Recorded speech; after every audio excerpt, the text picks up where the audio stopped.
Hello guys, welcome to Online Easy Learning.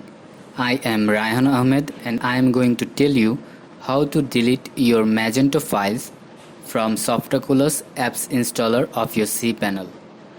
First of all, you need to log in your cPanel.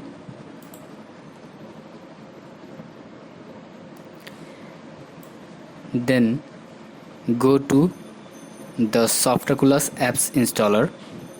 You can click on it or you can easily search on the search option of your cPanel. Click on Softaculous apps installer.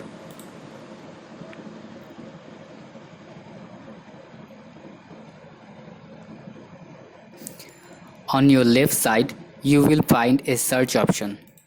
Type here Magento. Click on Magento.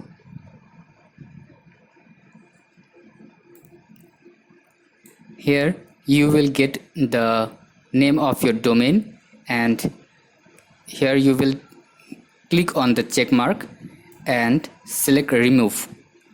Then click on go. Click OK. Here the removing installation is going on. Thank you for staying with us.